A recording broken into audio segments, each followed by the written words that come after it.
출애굽기 3장 9절에서부터 12절까지입니다. 출애굽기 3장 9절에서부터 12절까지입니다.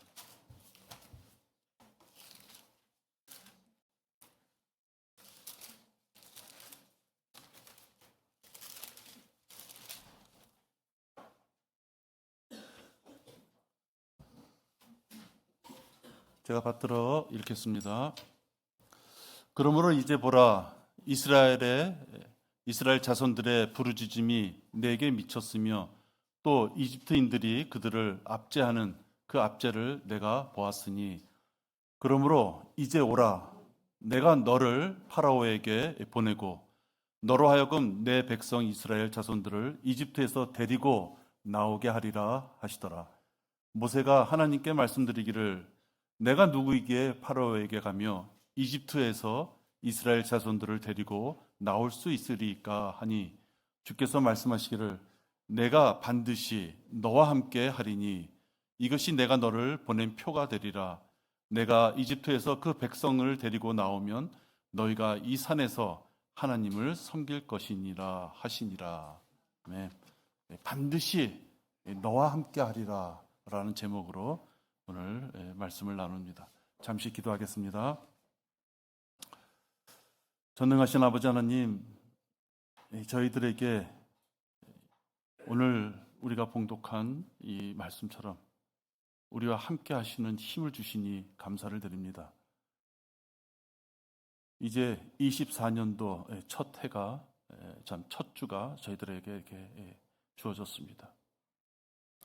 무엇이든지 시작은 끝이 있기 마련인데, 아버지 하나님, 저희들 시작을 올바르게 주님의 말씀과 함께 시작하며 또 말씀으로 올 한 해가 마무리되어질 수 있도록 인도하여 주시옵소서. 오늘 주시는 말씀을 가지고 저희들 금년 한 해가 주어진다면 승리하는 그리스도인으로서의 모습이 저희 삶이 되도록 인도하여 주시옵소서. 주 예수 그리스도 이름으로 기도했습니다. 아멘. 마지막 이 배교한 시대에는 사람들이 다 바쁘게 살아갑니다. 열심히 삽니다. 자기 일에 충실하게 살아가고, 그래서 혹시 부와 명예가 주어진다면 그것을 성공한 사람들이다 이렇게 표현을 받는 그 시대에 지금 우리가 살아가고 있습니다. 자기 일에 열심이다 보니까 하나님의 일꾼을 구하기가 너무 힘이 듭니다. 전적으로 자기 자신을 헌신하고 열정적으로 일을 할 수 있는 일꾼이 부족한 것입니다.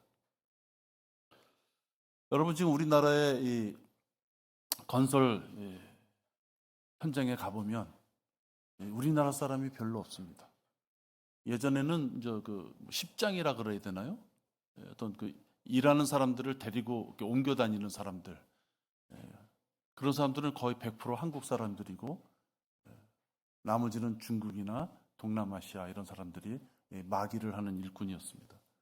근데 여러분, 점점 이제는 일꾼들을 데리고 다니면서 일을 해야만 되는 그러한 사람들에도 우리나라 사람들이 이제 없는 것입니다.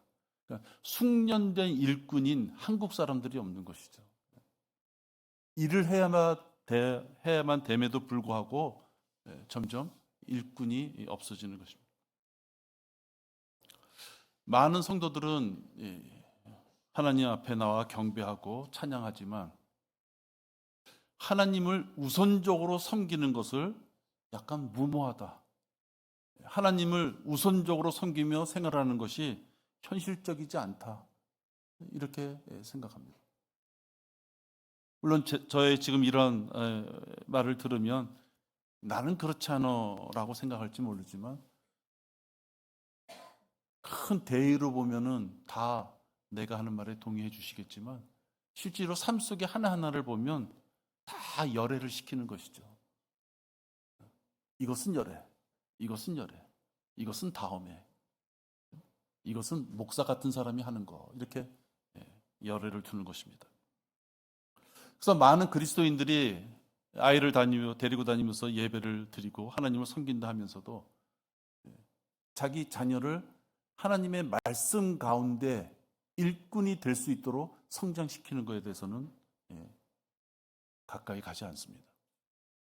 그렇게까지 할 필요가 있겠느냐 하는 생각이 있는 것이죠. 그래서 그러한 자녀들은 되게 세상 밖에 그냥 이렇게 다 내놓습니다. 왜?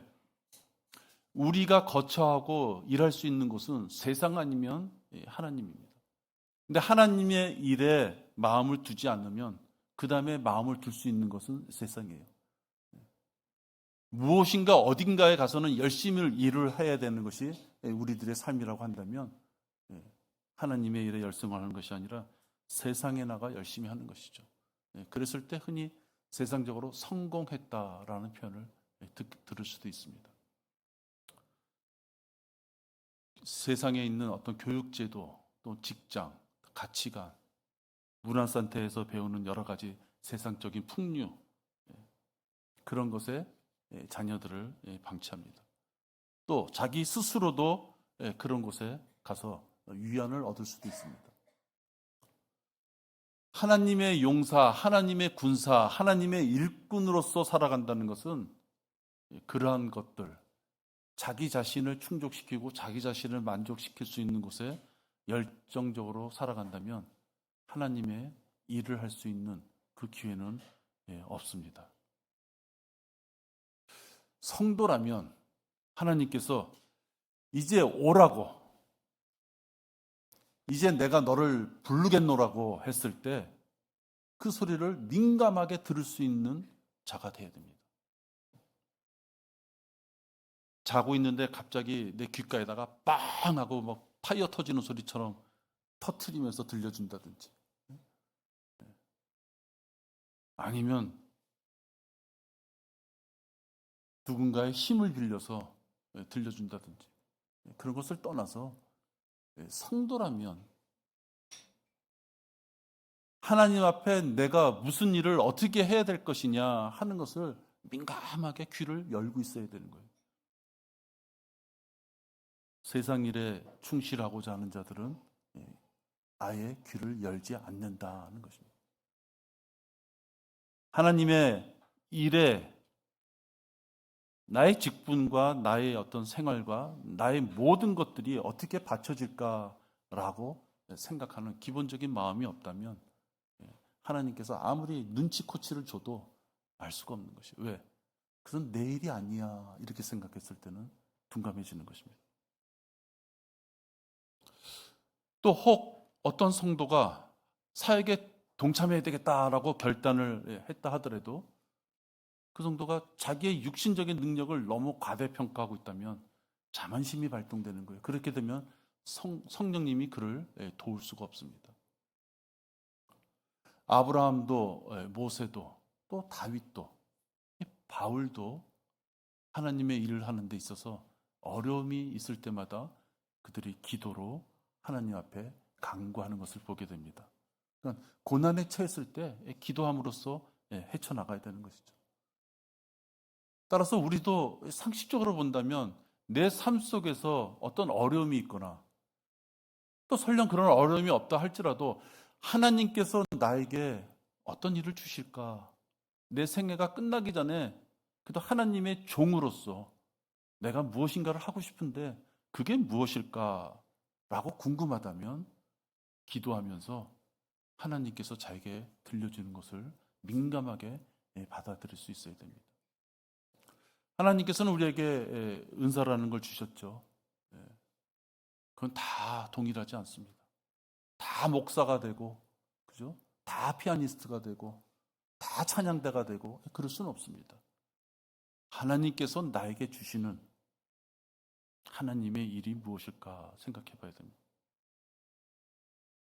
그럴 때 무능력한 어린아이 같이 난 할 수 없다라고 낙담하고 있으면 안 된다는 것입니다. 하나님의 명령을 감당할 수 있는 자가 되려면 어떤 점을 우리가 생각해 봐야 될까 하는 것을 오늘 같이 나누고자 합니다. 제일 먼저 생각하는 것은 전지전능하신 하나님을 내가 신뢰할 수 있어야 됩니다. 하나님께서는 전지전능하신 분이십니다. 오늘 여러분들 그 본문 구절에 보면 모세가 어떠한 일을 행했는지를 이렇게 보게 됩니다. 이 모세는 자신의 소명이 무엇인지를 어렴풋이 알고 있었습니다. 40세가 된 이 모세의 마음속에는 하나님께서 아브라함에게 주신 그 약속, 그 언약으로 꽉 차 있었습니다. 근데 그는 다소 성급하게 하나님의 계획보다도 자기의 감정에 치우쳐서 이를 어긋나게 만듭니다. 모세가 저지른 이 분노, 이 살인은 전적으로 육신적인 것입니다. 내가 하나님의 일을 해야 되는데 계획을 딱 세워보니까 요때쯤에 이집트 사람을 하나 죽이고 뭐 이런 것이 아니죠. 그죠?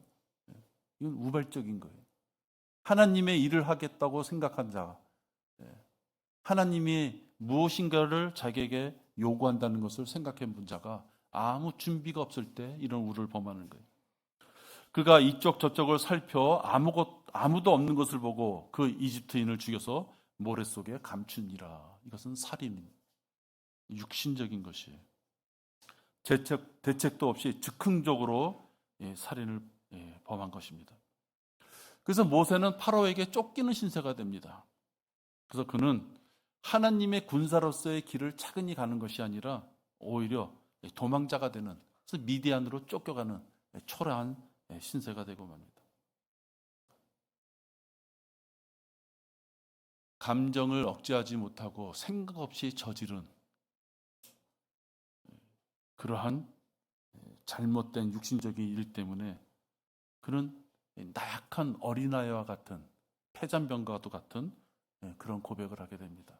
출애굽기 3장 9절이 여기 보시면, 그러므로 이제 보라, 이스라엘 자손들의 부르짖음이 내게 미쳤으며 또 이집트인들이 그들을 압제하는 그 압제를 내가 보았으니 그러므로 이제 오라. 이제 하나님이 쓰실 때가 된 거예요. 그죠? 못 살겠습니다. 제발 좀 구해 주십시오. 너무 힘듭니다. 울부짖는 유대인들의 그 목소리에 귀를 기울이시고 이제 모세를 쓰시겠다. 이제 오라. 내가 너를 파라오에게 보내고 너로 하여금 내 백성 이스라엘 자손들을 이집트에서 데리고 나오게 하리라. 하나님의 명령, 하나님의 뜻, 하나님이 모세를 어떻게 쓰실지가 지금 한 구절에 다 나와 있는 것이에요. 하나님께서 모세를 부르시고 파라오에게 보내고 그러면 뭘 해요? 모세가 이스라엘 자손들을 이끌고 이집트에서 데리고 나오면 되는 거예요. 모세가 하나님께 말씀드리기를 내가 누구이기에 파라오에게 가며 이집트에서 이스라엘 자손들을 데리고 나올 수 있으리까? 여러분, 하나님의 음성이 지금 모세에게 들렸어요. 얼마나 이게 큰일이겠어요. 그죠? 얼마나 큰일이겠어요. 인간의 목소리는 아니었을 거 아니에요. 그 목소리가 나를 부르는 소리구나. 그리고 이 모세도 유대 민족을 사랑한 자였었고, 그죠? 사실 살인은 저질렀지만 자기 민족을 사랑했던 거 아니에요. 그랬던 그가 11절에 보면 내가 누구이기에 자기 멋대로 살인까지 저지를 정도의 혈기가 완성했던 자가 하나님이 직접 그를 불러주셨음에도 불구하고 내가 누구이기에 그 당시에 절대 지존이라고 할 수 있는 파라오에게 가서 파라오가 싫어할 수 있는 말을 할 수 있겠느냐. 지금 이렇게 하나님 앞에 대꾸를 하고 있는 것이죠. 하나님의 사역을 위하여 80년간 준비되었음에도 불구하고 나는 안 돼. 무서운 파라오에게 나는 그런 얘기 싫어. 나는 말주변도 없어. 나는 못 나가. 이 잘못된 판단을 하는 거예요. 성급하게 하나님의 계획에도 없는 일을 저지르는 것도 잘못된 것이었지만 더 심한 것은 하나님이 그를 부르신 이유와 목적을 다 이야기했음에도 불구하고 감히 그가 하나님의 음성에 반응하기 싫다고 판단하는 것입니다. 우리들도 구원받고 처음에 뜨거움이 있을 때가 있었을 것입니다. 얼마나 감사합니까? 지옥에 갈 수밖에 없는 나를 하나님이 구해주셨어요.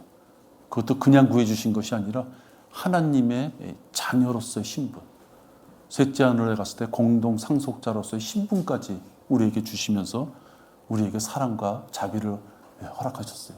그게 얼마나 고마워요. 그럼 여러분 제일 먼저 생각되는 게 뭐예요? 성경을 보고 싶죠. 노래 잘하고 못하고 아니라 찬양도 하고 싶죠. 내가 구원받은 것을 최소한도 내 가족한테는 전하고 싶죠. 왜? 나는 셋째 하늘 가는데 내 가족이 지옥 간다면 얼마나 그게 괴로워요. 처음에는 의욕적으로 하나님의 사역에 열정을 품고 행하다가도 점점 시간이 흘러가면서 그냥 잊혀지는 것이 아니라 시련이 오게 돼요. 왜? 그 열정을 가지고 세상 사람들한테 복음을, 내 가족한테 복음을 전하다 보면 좋지 못한 욕과 어떤 분리되는 마음, 구원받지 못한 자들로 하여금 핀잔을 받는 듯한 어떤 분위기, 그런 것이 다가오게 되면, 시련이 다가오게 되면 무너져 버리는 것입니다. 근데 무너질 때 어떻게 무너져요? 내가 부족하구나, 아직 더 기도해야지, 더 하나님 말씀에 의존하며 의뢰하며 내 힘을 키워야 되겠구나. 그럼 내가 모르는 성경이 어느 부분이냐 하고 다가서는 게 아니에요. 대개 보면 어떻게 평가하느냐? 난 아직 어린애지. 난 아직 할 때가 아니야. 자기 스스로 자기를 격화시키는 거예요. 열정을 가지고 하나님의 말씀을 전하다가 부딪혔으면 그 부족한 부분을 채워야 되는데 대략 가지고 있는 것마저도 놔버리는 거예요. 왜 놉니까? 실패하는 것에 대한 두려움을 자기는 외면하고 싶은 거예요. 난 아직은 그런 일을 할 수 없어. 여기 지금 모세도 얘기하잖아요. 내가 누구이기에.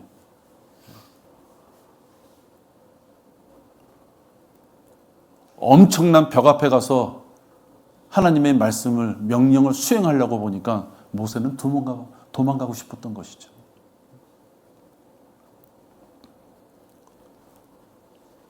자포자기해 버리는 그런 모습이 나오는 것입니다.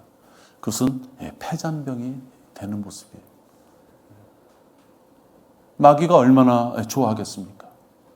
갓 구원받아가지고 그 뜨거움을 가지고 전하려고 하다 보니까 이리 가면 또 매맞고 저리 가면 또 깨지고, 그죠? 가만히 있었으면 욕 안 먹을 것을 이리저리 다니다 보니까 얻어 터지잖아요. 그럴 때 주저앉는 자들은 마귀가 제일 좋아하는 패잔병이 돼버리고 말하는 것입니다.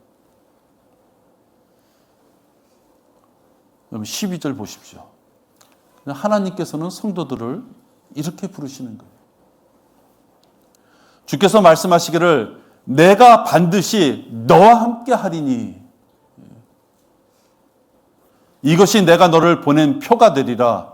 내가 이집트에서 그 백성을 데리고 나오면 너희가 이 산에서 하나님을 섬길 것이니라 하시니라. 하나님은 마귀의 존재를 잘 아시는 분이세요.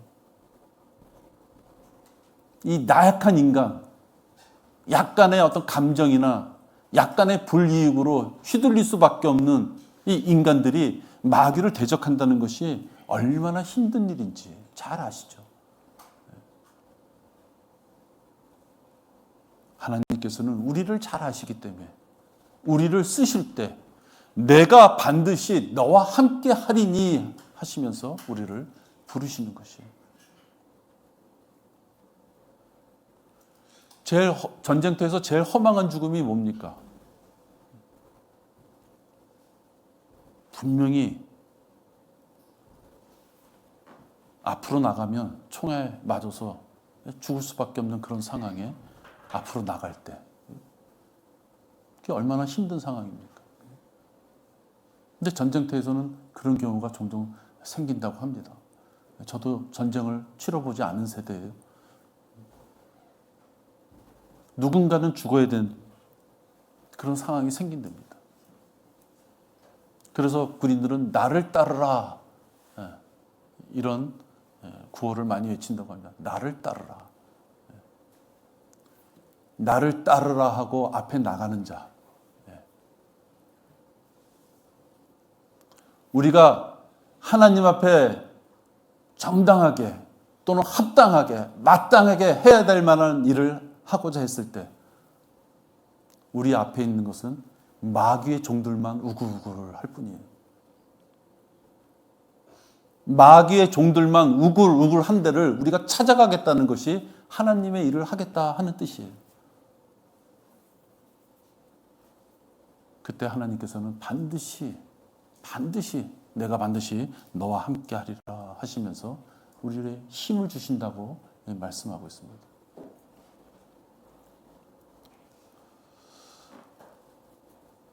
하나님께서는 우리가 기도로 간구하는 것보다 더 큰 응답을 준비하고 계십니다.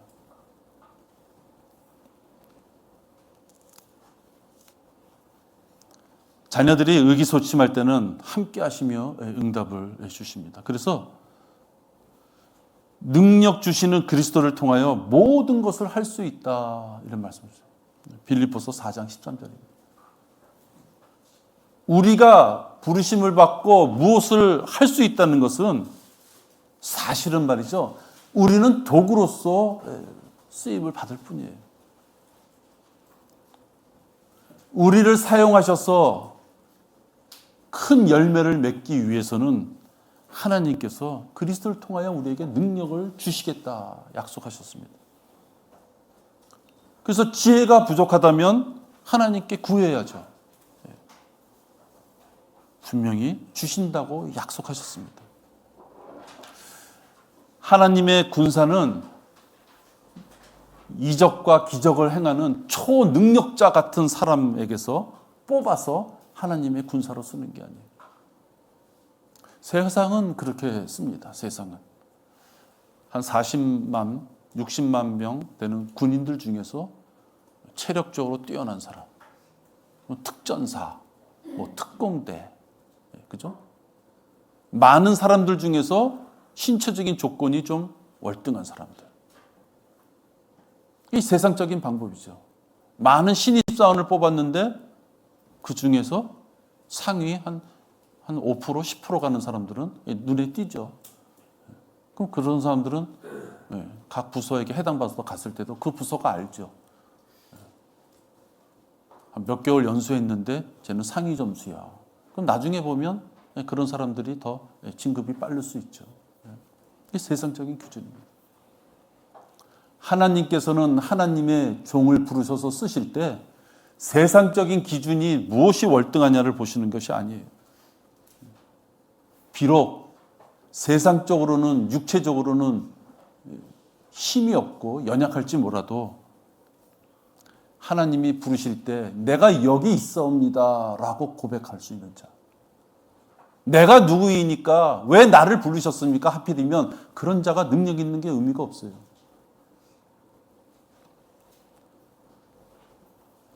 예레미야도 한번 보시죠. 예레미야 1장 6절입니다.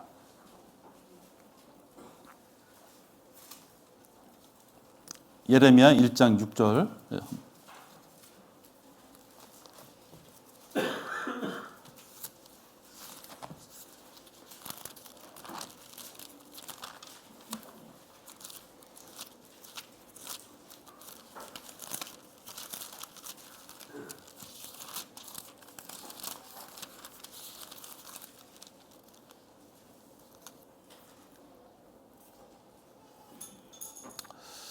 그때 내가 말씀드리기를 주 하나님이여 보소서 나는 아이라서 말할 수 없나이다. 성경에서 이 아이라는 말은 순수한 말일 수도 있어요. 그러나 한편으로는 무능력한 걸 얘기하는 거예요. 주께서 내게 말씀하시기를 예레미야가 이렇게 하자 하나님께서 말씀하시는 거예요. 나는 아이라고 말하지 말라. 이는 너는 내가 너를 보내는 모든 자에게 갈 것이며 내가 네게 무엇을 명령하든지 내가 말할 것이며. 너 자꾸만 네가 아이라 그러는데 그러지 말라는 거예요. 왜? 그를 통하여 하나님이 역사하시는 힘이 있을 것이기 때문에 너는 그런 걱정하지 말라는 거예요. 내가 불렀으면 아멘 하고 어떤 걸 하면 좋겠습니까? 라고 기도해야지. 난 아직 아이입니다. 내가 무엇이겠습니까? 이러지 말라는 거예요.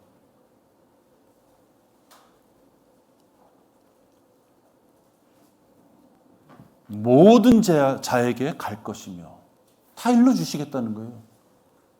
모든 자에게 무엇을 명하든지 명령할 걸 주시겠다는 거예요. 네가 할 걸 주겠다는 거예요. 대상과 내용을 다 일러주시겠다고 말씀하는 것입니다. 그러니까 하나님의 군사라면 열정만 가지고 그냥 좌충 돈키호테라 그러나요? 그런 식으로 나가면 안 되죠. 경거만동하면 안 되죠. 모세처럼 힘이 있다고 경거망동하면 안 되는 것이죠. 그런가 하면 너무 과민하게 온갖 걱정하면서 주저앉아 있어도 안 되는 거예요. 오늘 살펴본 이 말씀이면 모세나 예레미야 같은 선지자들에게도 모든 것을 다 일러주시며 그들의 입을 사용하시겠다 하시는 거예요. 창의적으로 이제 내가 너를 불렀으니 창의적으로 네가 네 생각대로 하나님의 일을 해봐라고 하는 것이 아니에요. 너를 쓰겠으니 네 입을 통하여 하나님의 말씀을 전하라 하는 거죠. 여러분, 예수님도 이 땅에 오셨을 때 하늘나라에서 본 것을 이 땅에서 말씀하셨어요. 성령 하나님도 예수 그리스도가 하신 말씀을 우리에게 지금 우리 마음속에서 그대로 전해주고 계세요. 바울도 공부 많이 해서 저기 뭐 헬라어, 뭐 그리스, 뭐 이런 시대의 어떤 그 지식을 모아가지고 우리한테 전하는 것이 아니라 예수 그리스도께서 일러주신 그 진리의 말씀만을 우리에게 전하는 거예요. 결국은 모든 선지자들이나 하나님의 일을 했던 모든 분들은 다 동일한 말씀을 하는 거예요. 우리가 하나님의 일을 한다고 했을 때는 그 사람의 배운 지식과 학력, 상식 그게 별 의미 없어요. 약간의 방법의 문제는 나올 수 있을지 몰라도 핵심적인 것은 하나님의 말씀을 전하면 돼요. 도전해보지도 않고 지혜와 능력을 구해보지도 않고 오히려 부정적이고 패배적인 상황만을 그것이 더 크게 다가와서 두려워한다면 그는 결국은 주어진 은사를 버리는 자예요. 아까 하나님께서는 불러서 그가 할 일을 주시고 그와 함께 하신다 그랬잖아요. 어떻게 함께 하셔요? 은사를 주고 함께 하시는 거예요. 우리 여기 있는 모두는 한 명도 열애 없이 하나님의 은사를 받았어요. 그 은사는 다 같지 않아요.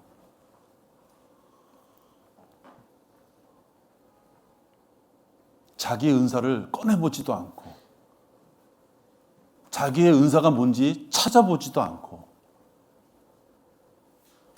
나는 아직 어린아이입니다 라고 머물러 있다는 것은 그를 구원시켜 주시고 쓰시고자 하는 하나님의 계획에 그가 역행하는 것이다. 하나님께서는 모세의 질문에 하나하나 다 정답을 일러주셨습니다. 모세가 판단할 것은 그대로 행하느냐 하는 것뿐만이에요. 예레미야에게도 간구하는 것 이상으로 기도하는 자가 미처 알지 못하는 더 큰 것까지도 주시는 것을 보게 됩니다. 예레미야 33장 3절 보십시오.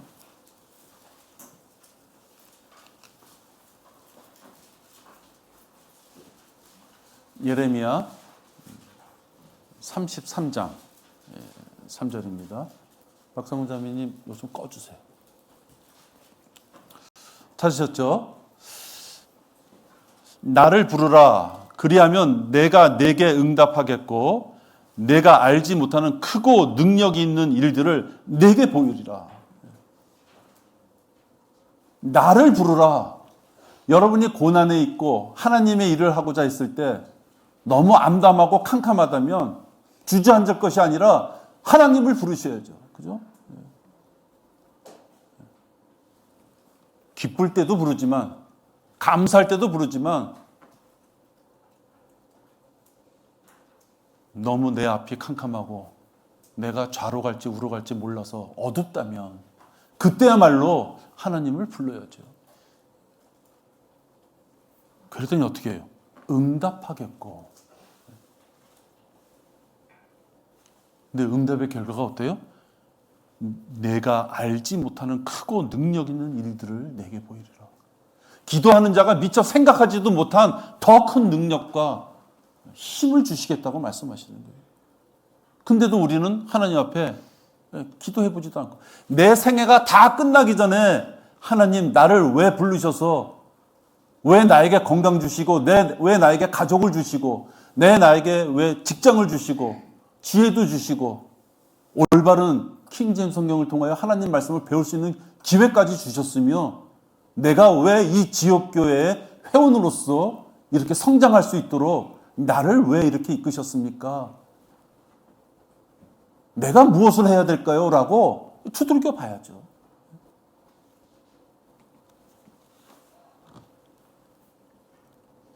찌든 거짓교리 누룩에서부터 성별을 위해서 비진리를 띄어버리려면, 그 껍질을 벗으려면 아주 어렵습니다. 그래서 누룩이 없이 우리 교회에 이렇게 성장하는 거 보면 더 빠를 수 있죠.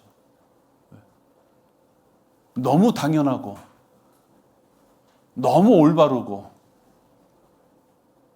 그대로 내 몸이 익혀서 생활해 왔는데 그것이 잘못된 거짓이라는 것을 알았을 때 그걸 잘라낸다는 것이 너무 어려운 것이. 자로 그냥 쭉 잘라서 선을 쫙 긋고 왼편은 괜찮고 오른편은 다 잘라버려. 그러면 좋겠는데요. 누룩이라는 것이 어떻습니까? 뒤죽박죽 섞여 있는 거예요. 누룩을 떼어내려니까 옆에 있는 살점까지도 떼어내야 되는 거예요.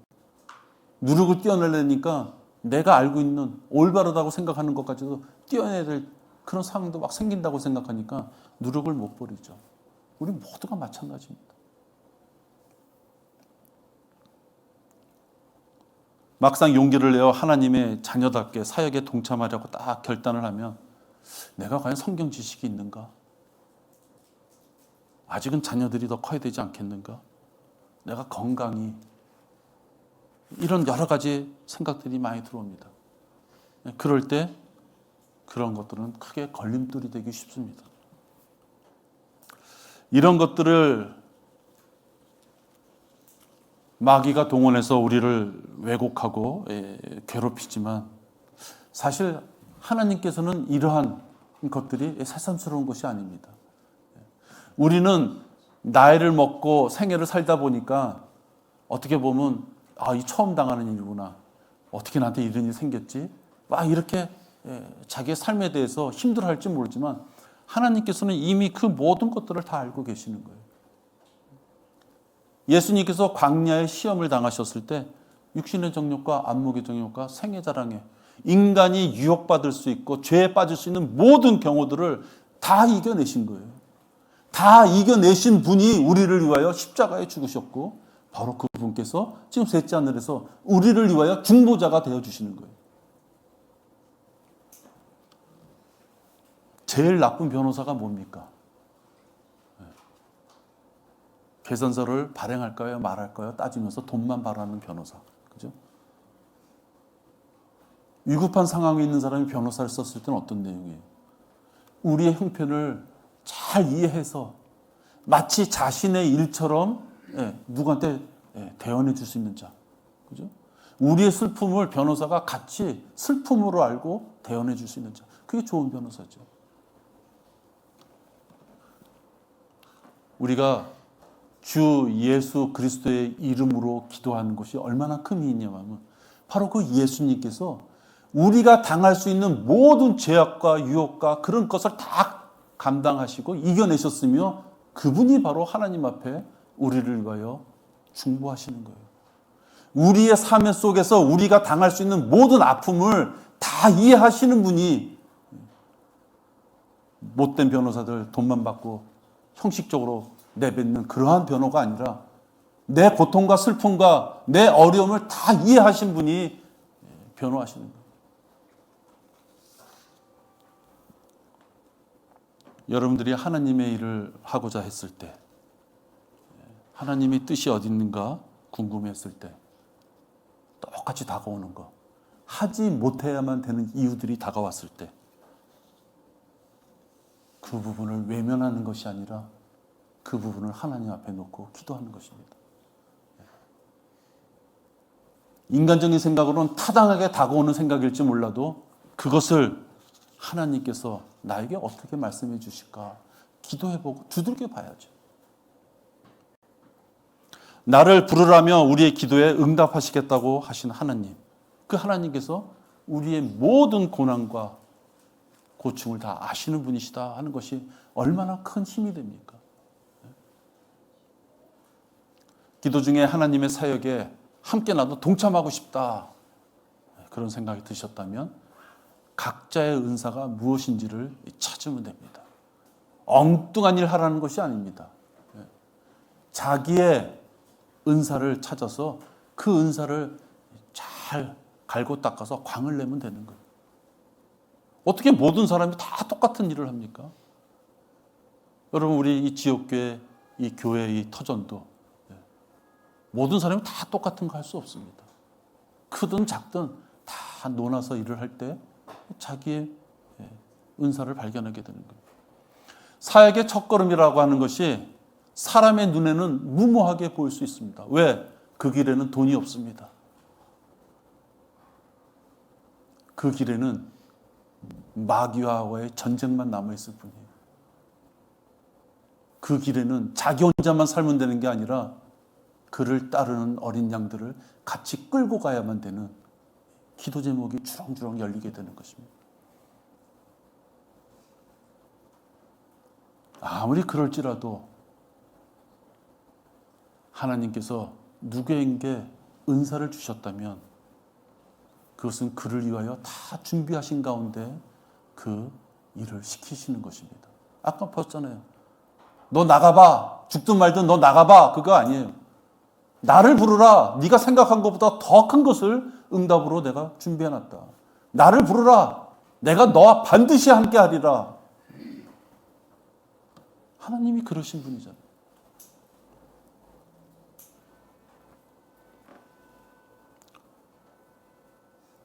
우리가 하나님의 일을 할 수 있는 그 은사는 부활한 예수님께서 주신 것이에요. 은사와 재능이 있습니다. 은사와 재능. 재능은 세상에서 그가 할 수 있는 어떤 특징적인 능력이 있어서 쓰는 것을 우리가 보통 재능이다 그래요. 뭐 음악에 재능이 있다. 미술에 재능이 있다. 그죠? 뭐 가르치는 데 재능이 있다. 이게 세상적인 표현입니다. 우리는 그 재능이 하나님 앞에의 도구로 하나님의 일을 하기 위해 쓰일 때 우리는 그것을 은사다 이렇게 표현하는 거예요. 그래서 이 은사는 구원받지 못한 자는 받을 수 있는 것이 아니에요. 이 은사는 구원받은 자가 받는 것이 은사예요. 왜? 그 은사를 하나님 앞에 쓸 수 있기 때문에 구원받은 자만이 받을 수 있는 거예요. 에베소서 4장 7절 8절 보십시오. 에베소서 4장 7절과 8절입니다.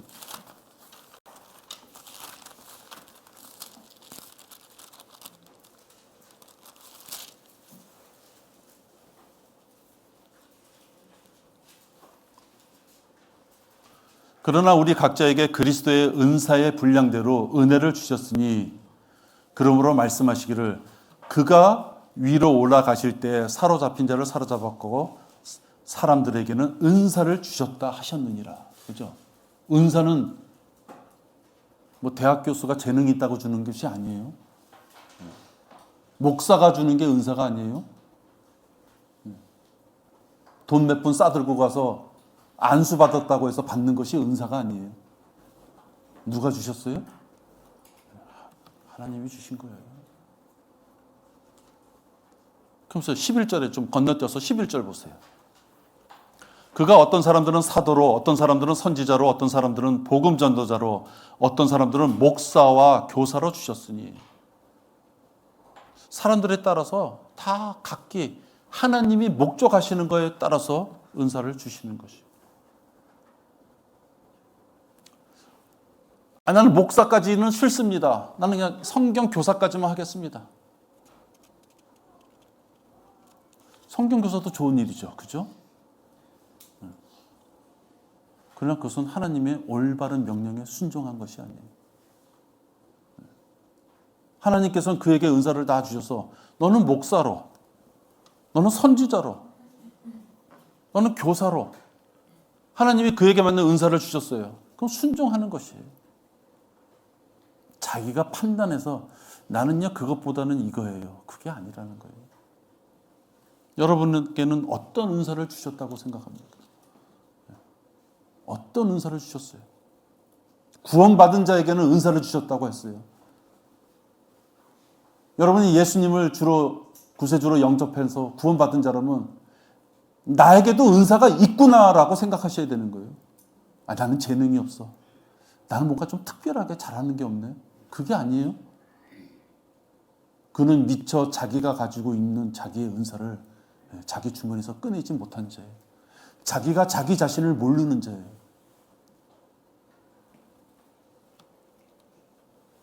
목적에 따라 받은 은사를 찾아내서 능숙하게 사용할 수 있도록 해. 거기에는 여러분의 열정이 필요한 거예요.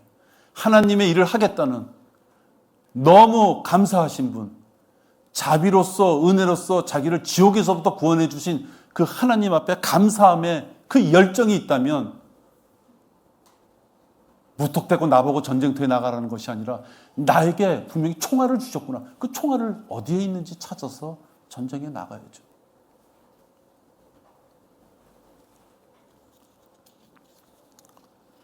구원받은 지 얼마 안 되는 성도가 하나님의 말씀을 부지런히 섭취해서 성장하는 경우를 봅니다.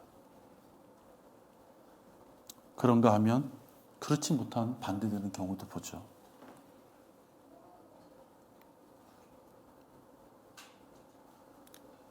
연륜이 문제가 아니라 경륜이 문제가 아니라 경력이 문제가 아니라 짧은 시간 내에 성장하는 건 뭡니까? 그가 몸을 들이는 것이에요.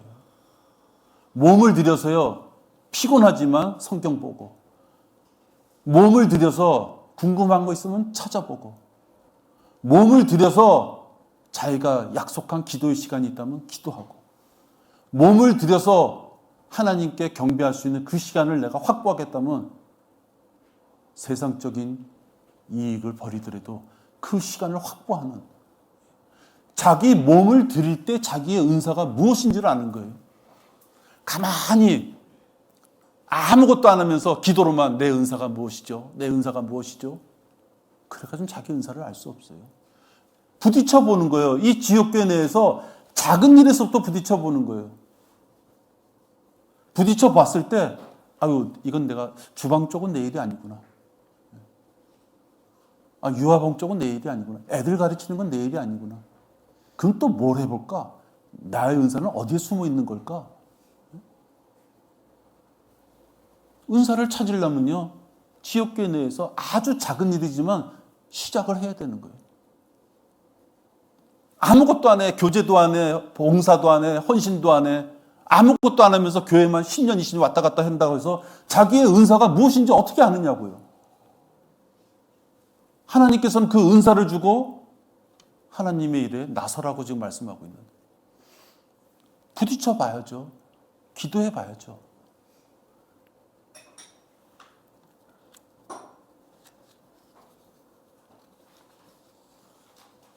악인 줄 알았는데 벌써 이렇게 청년이 되었구나. 이번에 민수 형제가 이렇게 100일 만에 왔다가 갔잖아요. 전화로 이렇게 전화해 보니까 진짜 군대 용어가 나오더라고요. 단아가로 얘기하더라고요. 다 뭐 했습니다. 뭐 하셨습니까? 들어갑니다. 뭐 이렇게. 야, 군대 간 지 이제 3개월 지났더니 이렇게 군인이 됐구나.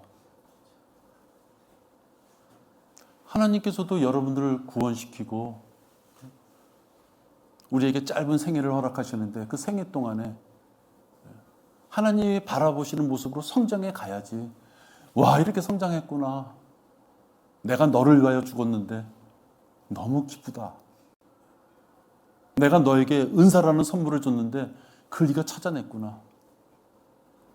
얼마나 기쁘시겠어요.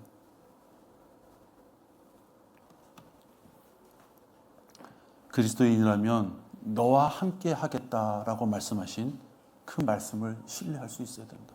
여러분들 오늘 귀에 들린 너와 함께 하리라, 나를 부리라, 나를 부르라 라고 하신 그 말씀에 오늘 여러분들 귓가에 들렸기 때문에 그 말씀을 신뢰해야만 됩니다. 하나님의 일은 능력 있는 자들만 하는 것이 아닙니다. 하나님의 자비와 은혜에 감사한 자, 너무너무 감사해서 찬양을 드리고 싶어서 어쩔 줄 몰라 하는 자, 그러한 성도라면 누구든지 하나님의 일을 할 수 있는 것입니다. 하나님은 우리가 구원받는 순간 쓸모있는 용도로 다 새 그릇을 만들어 놓으셨습니다. 내가 그것에다 무엇을 닮을까 하는 것은 내가 하는 일입니다. 인생 다 가고 다리에 힘이 없을 때 하나님 앞에 나 열정적으로 나가겠다 했으면 그때는 쉬라 그럴지 몰라요.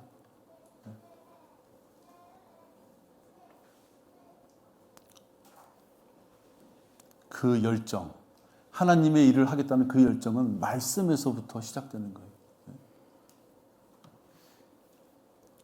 이 말씀이 없다면 진짜 나이에 상관없이 영적으로 영양실조 걸리는 아이와 같습니다.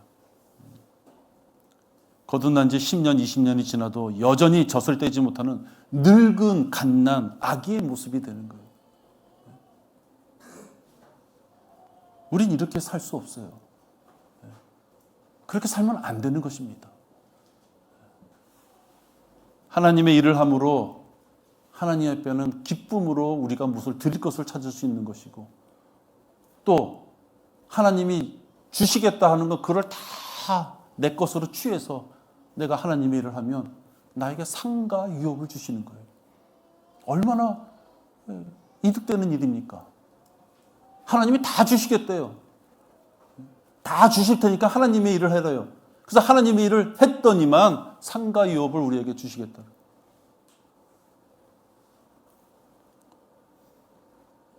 있으나 마나한 깨진 쪽박 같은 그런 삶을 살면 안 됩니다.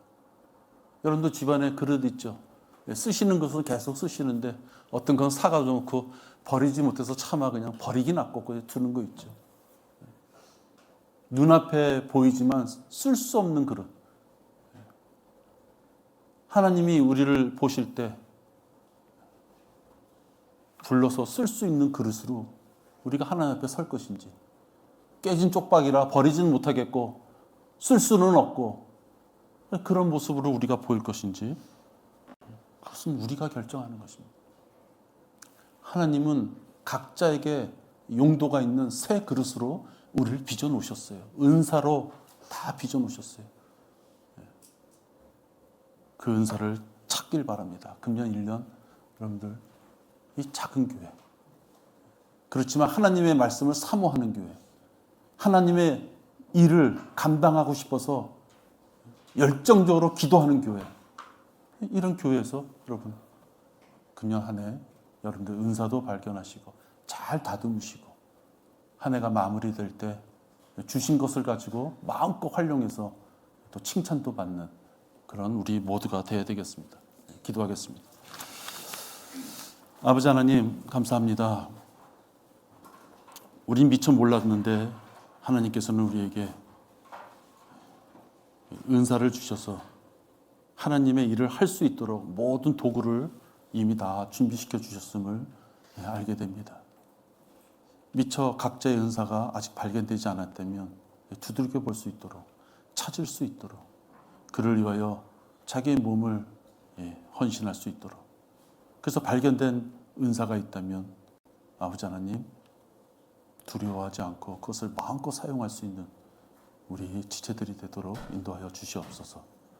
주 예수 그리스도의 이름으로 기도했습니다. 아멘.